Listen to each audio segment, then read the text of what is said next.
Alright. Audience.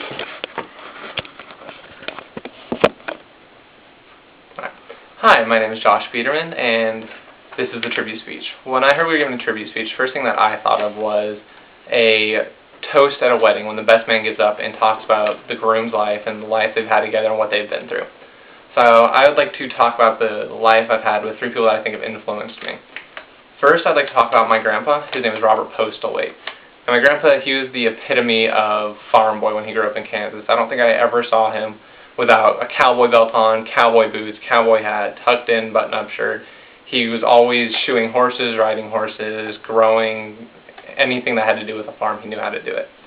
My grandpa, he was in the Navy in the 40s, and he was in there for 6 years. When he got out, he met my grandma Beverly, and had 3 daughters. They all lived in Kansas. The 3 daughters were my aunts and my mom.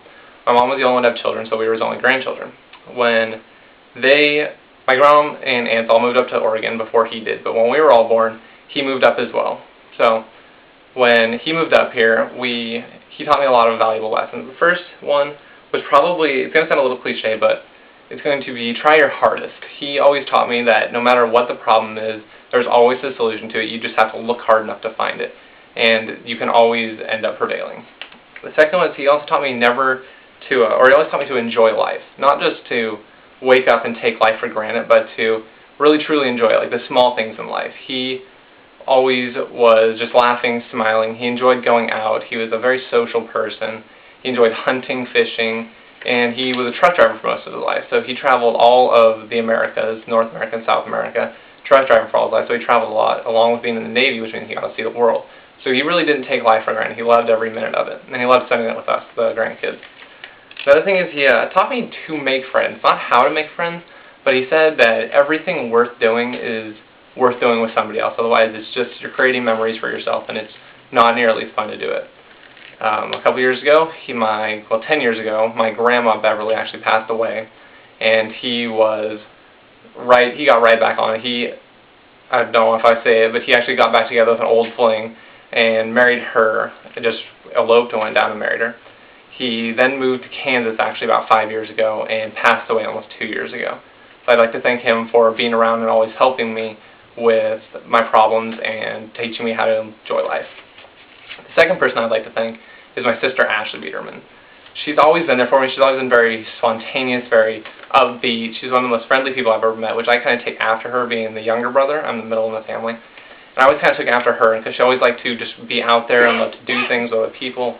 She would stand in line at a grocery store and be able to make friends instantly. She's very social, and that's what I take after her, I think, the most, is her social ability and her ability to just be spontaneous. She got up one day and decided she wanted to move to Seattle to work up there, and she did. She went up there for 9 months and came back after that after she realized she didn't like it. She got up and went to Hawaii for no reason, and she just loves to do sports. She took up snowboarding on a whim. She joined the park rangers to find missing people, and these were all on whims. She's also a very intelligent person, but not book smart. She loves to learn, and it's kind of how I took after her. I like to just go out and learn things. That's exactly what she liked to do. So I'd like to thank her for kind of teaching me to be spontaneous and abrupt and just going for what I want and not thinking all about all the consequences and just enjoying life. So I take that from my grandpa as well. Third, actually, I'd like to thank my best friend Jason Victor, who's actually in the audience watching me give this speech. Me and Jason have known each other since we were in the 4th grade, so we're going on about a decade now of being best friends. And if you looked at a timeline of both of our lives, you'd see that they're almost actually identical. We've done the same thing since we've been in grade school. We've loved computer games. We've liked playing games all night. Like his speech, we got really into working out about 8 months ago, which has been really nice. And it's really helpful that me and him are so competitive with each other in a friendly manner, because it pushes us to be the best we can possibly be without being aggressive about it. Jason and I, we've done everything together since then.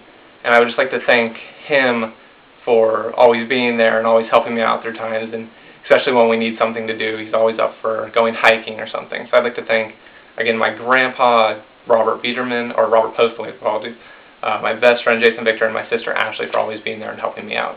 Thank you.